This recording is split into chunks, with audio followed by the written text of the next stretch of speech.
Okay kids, start na tayo ng pag-aaral. Ay, wait lang po. Darating daw po si Angelica. Malilate lang daw po siya ng konti. Kanina pa po tayo nag-aantay. Malapit na daw po siya.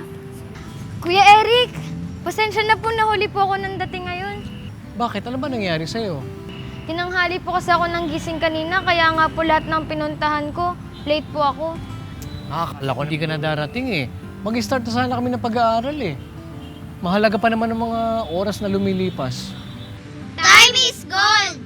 Ibig sabihin lang, mahalaga ang oras. Sa Biblia nga, pinasasamantala sa atin ang panahon eh. Ito, basahin nga natin ang nakasulat sa aklat ng Efeso 5:15 hanggang 16. Mag-ingat nga kayong lubos kung paano kayo lumalakad.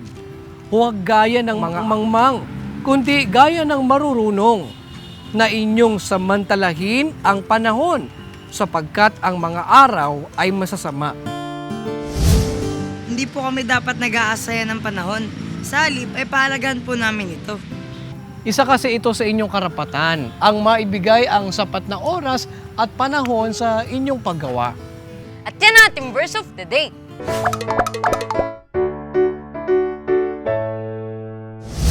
At dahil sa pagpapahalaga sa oras at panahon, ay may programang binuo ang gobyerno para dito. Talaga po, Kuya Eric? Oo mga bata, at yan ay ang National Consciousness Month for Punctuality and Civility. Ay, may ganun po ba talaga? Kailan po nagkaroon ng ganitong proyekto? Alam nyo, gusto ko rin maintindihan yan eh. At interesado akong malaman ang nakapaloob dito. Kaya yan ang pag-aaralan natin ngayon.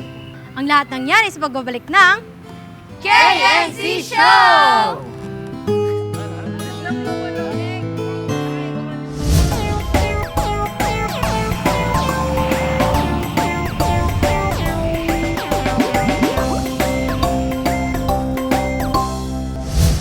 I'm Sid Kapulni reporting news from around the world.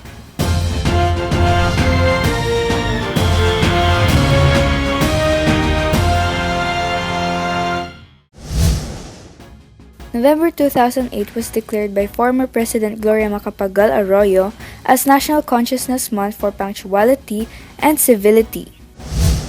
Mrs. Arroyo issued Proclamation Number 1638 declaring the month of November 2008 as the National Consciousness Month for Punctuality, or respect for the value of time, and civility, or respect for the rights of others, last October 8, 2008.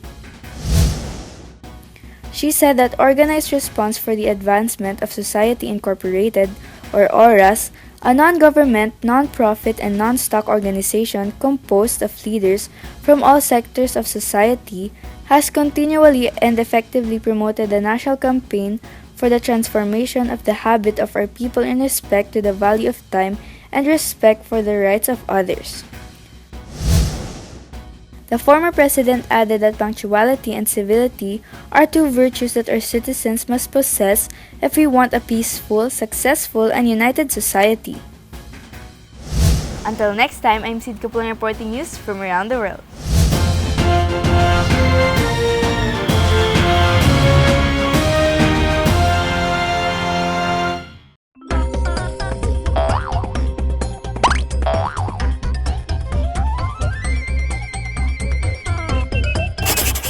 Magandang araw mga bata! Sa pagguhit o pagpipinta, hindi mawawala ang paggamit ng iba't ibang uri ng hugis para makagawa tayo ng isang object. Pero alam nyo ba na may tinatawag na amorphic at organic shapes na ginagamit natin sa ating pagguhit? Ano nga ba ito? At ano ang kahalagahan nito sa ating pagdodrawing? Yan naman ang pag-aaralan natin ngayong araw.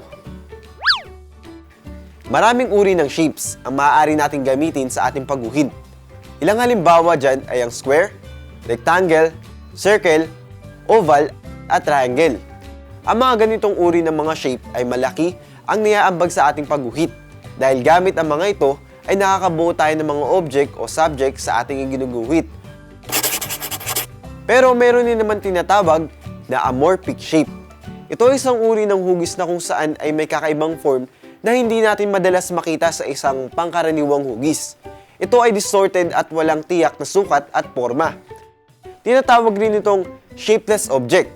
Ang amorphic ay mula sa salitang amorphous na ang ibig sabihin ay walang tiyak na forma. Karaniwan nito makikita na may mga curved areas at meron din namang parte nito na mahaba kumpara sa isang bahagi nito. Organic shape. Ito naman ay ang mga hugis na sinasabing natural o yung madalas natin makita sa ating paligid. Madalas na pala natin ginagamit ang ganitong uri ng shape. Hindi lang natin alam ang tawag dito. Dagdag kaalaman na naman ang napag-aralan natin ngayon. Ang paglalaan ng oras para tayo ay mag-improve ay makakatulong sa atin para mas lumawak pa ang ating kaalaman sa pagguhit. Kaya huwag mag-aaksaya ng oras ha. Abangan niyo ulit ang ating pag-aaral kung loloobin ng Diyos at sanayin natin ang kakayahan sa pagguhit dahil tayo mga batang artistic.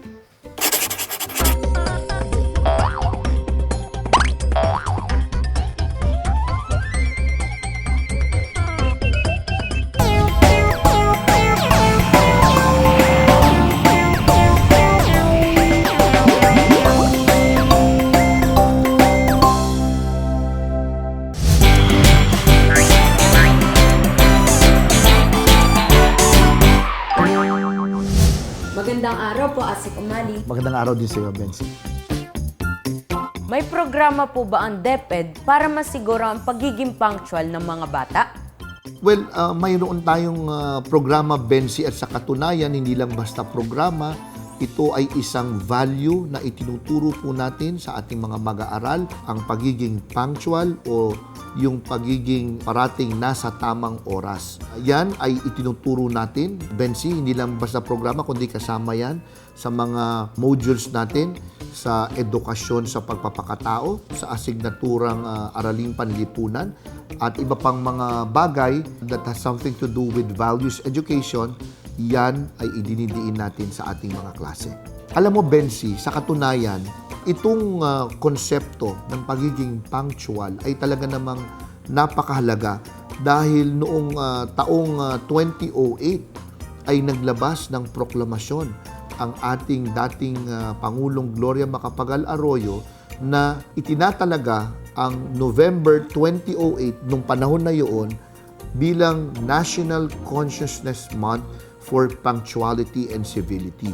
Nung nakaraang administrasyon, nagkaroon sila nung tinatawag na Juan Time, J-U-A-N, Time, ang DOST, Department of Science and Technology, na kung saan ang kanilang kampanya ay 1 oras sa buong Pilipinas, iisa lamang ang oras natin. At ang ating pag-asa dito sa One Time na program na ito, ang itinuring at itinalaga bilang official timekeeper.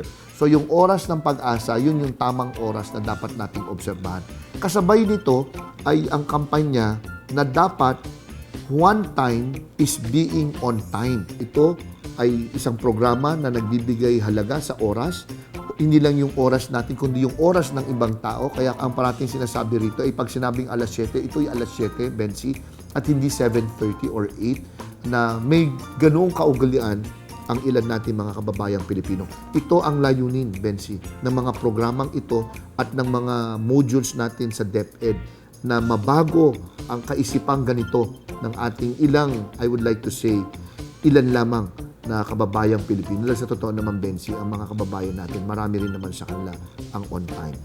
Maraming salamat po, Asik Umali. Salamat. Marami po ako natutunan. Salamat din, Bensi.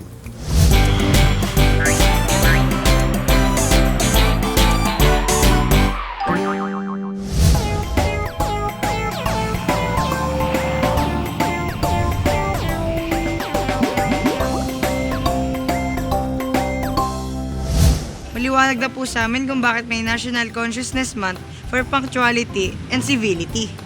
Dahil kailangan nating pahalagahan ng oras at ang kahalagahan ng kapwa natin. Pasensya na po, Kuya Eric. Sisikapin ko na po sa tulong ng Diyos na maging on time. Sige, Angelica. At hindi lang siya ha, kundi maging tayong lahat ay magmasid tayo sa oras at isipin din natin na may taong naghihintay sa atin na naglaan din ng panahon at oras para magawa yung mahalagang bagay na pinagkasunduan. At huwag ninyo kalilimutan, isa ito sa inyong karapatan at ng inyong kapwa na maibigay ang tamang oras at panahon sa isa't isa. Kaya't iwasan ninyo ang malate, ha? Okay, Eric. Ngayon naman, bigyan natin ng oras ang ating Bible story. Noong nakaraan, natunghayan natin ang paninirahan ni Rebecca at ni Isaac sa lupain ng Gerar. Dahil nagkagutom po sa kanilang lupain. At kung ipagpatuloy natin ang ating kwento, basahin na natin ang nakasulat sa Aklat ng Henesis 26, 16 hanggang 31.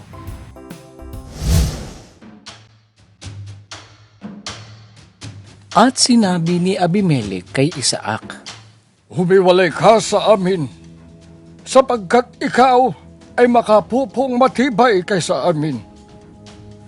At umalis si Isaac doon at humantong sa libis ng Gerar at tumahan doon. At muling hinukay ni Isaac ang mga balon ng tubig na kanilang hinukay ng mga kaarawan ni Abraham na kanyang ama, sapagkat pinagtabunan ng mga Filisteo pagkamatay ni Abraham. At kanyang mga pinangalanan ng ayon sa mga pangalang inilagay ng kanyang ama. At humukay sa libis ang mga bataan ni Isaac. At nangakasumpong doon ng isang balon ng tubig na bumubukal.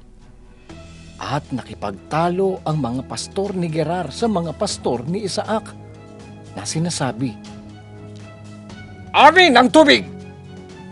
At kanyang tinawag ang pangalan ng balon na Esek, sapagkat ipinakipagkaalit sa kanya, at sila'y humukay ng ibang balon, at kanilang pinagtalunan din. At kanyang tinawag ang pangalan na Sitna, at bumunot siya roon, at humukay ng ibang balon, at hindi nila pinagtalunan. At kanyang tinawag ang pangalan na Rehoboth, at kanyang sinabi, Sapagkat ngayon binigyan tayo ng Panginoon ng kaluwagan, at lalago tayo sa lupain. At mula roon ay umahon siya sa Beerseba, at napakita sa kanya ang Panginoon ng gabi ring yaon, at nagsabi, Ako ang Diyos ni Abraham na iyong ama. Huwag kang matakot, sapagkat ako'y sumasa iyo, at ikaw ay aking pagpapalain, at aking pararamihin ang iyong binhi, alang-alang kay Abraham na aking lingkod. At si Isaac ay nagtayo roon ng isang dambana, at kanyang sinambitla ang pangalan ng Panginoon. At itinindig niya roon ang kanyang tolda, at humukay roon ang mga bataan ni Isaac ng isang balon. Nang magkagayoy, si Abimelech ay naparoon sa kanya mula sa Gerar, at si Ahuzat na kanyang kaibigan, at si Pikol na kapitan ng kanyang hukbo. At sinabi sa kanila ni Isaac, Bakit kayo naparirito sa akin? Dangang kayo'y nangapopuot sa akin, at pinalayas ninyo ako sa inyo. Malinaw na aming nakita na ang Panginoon ay sumasa iyo, at aming sinabi, magkaroon ng pagsusumpaan tayo, kami at ikaw, at makipagtipan kami sa iyo, na hindi ka gagawa sa amin ng masama, gaya naman namin na hindi ka namin ginalaw, at wala kaming ginawa sa iyong di mabuti, at pinayaon ka naming payapa. Ikaw ngayon ang pinagpala ng Panginoon. At pinaghandaan niya sila, at sila'y nagkainan at nag-inuman. At sila'y gumising ng madaling araw, at sila'y pinagpaalam ni Isaac, at nagsialis na payapa sa kanya. Kasundo po pala si Haring Abimelech at si Isaac nang malaman po niya na si Isaac ang pinagpala ng Panginoon. Kaya't nagkasundo po sila na gumawa ng mabuti sa isa't isa. Pagkatapos po na magkaroon ng kasunduan sila Abimelech at Isaac, ano pong sumunod na nangyari kay Isaac at sa kanyang kambal na anak? Yan naman ang tutuksosin natin sa susunod kung loloobin ng Panginoon. Kaya't huwag kayong liliban sa panonood ng Bible story. Ang National Consciousness Month for Punctuality and Civility ay mahalaga na ma-practice natin. Ito Ito'y karapatan nating pag-aralan para maging aware tayo sa kahalagahan ng oras at pagrespeto sa karapatan ng ating kapwa. Alam niyo, may mga tao kasi na nakalimutan na ang paggalang at pagrespeto sa kapwa. Kaya magandang habang bata pa lang kayo ay maintindihan nyo na ang kahalagahan ng oras at pagrespeto sa kapwa sa pamamagitan ng pagiging on time sa inyong napag-usapan. At ito ay isa sa inyong karapatan na mga bata pa lang dapat na inyong malaman at ma-practice. Opo, Kuya. At tatandaan natin na kung marunong tayong rumespeto sa iba, ay irirespeto din naman nila tayo. At yan nga ay sinasabi sa aklat ng Mateo 7:12. Kaya nga, lahat ng mga bagay na ibig ninyong sa inyo'y gawin ng mga tao, gawin naman ninyo ang gayon sa kanila, sapagkat ito ang sa kautusan at ang mga propeta. Kids, alam nyo ba ang ibig sabihin ng punctuality at civility? Yan ang aalamin natin sa susunod kung lolobin ng Diyos.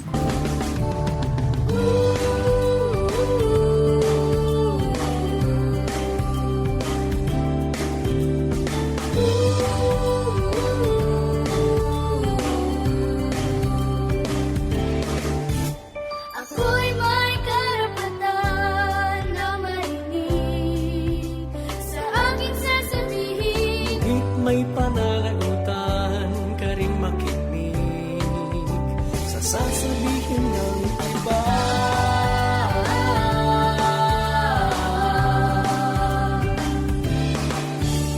Ako'y may karapatan sa edukasyon upang maglumaking Pero dapat naman na ika'y magsikap sa iyong pag-aaral.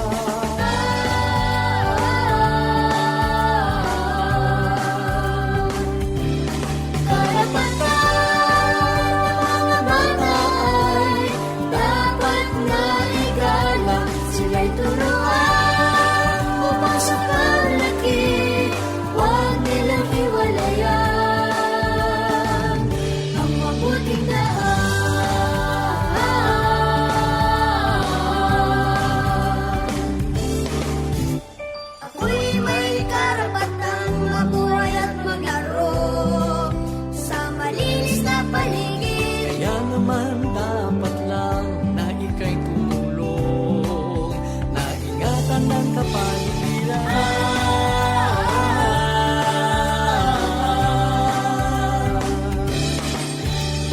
Ako'y may karapatan sa kalusugan, kapaligtas sa panganib. Huwag muling kalilimutan na maingatan ang kapwa mo kabataan.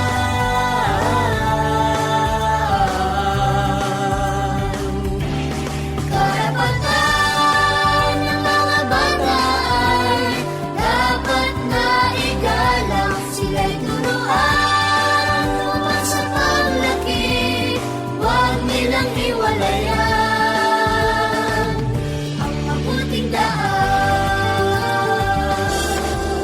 Pagmamahal at paggalang sa kapwa'y tungkulin natin. Kahit bata ka man, kahit bata pa man. Karapatan ng mga bata ay dapat na igalang. Sila'y turuan upang sa paglaki huwag nilang hiwalayan. Karapatan ng mga bata ay dapat na igalang. Sila'y turuan upang sa paglaki huwag nilang hiwalayan ang mabuting daan.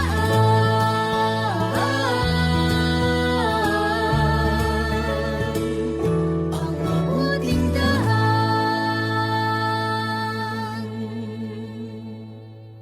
Hanggang dito mga bata, sa susunod kung loloobin ng Panginoon ay muli tayong magkita-kita. Dito lang sa nag-iisang Bible School on Air, ang KNC Show!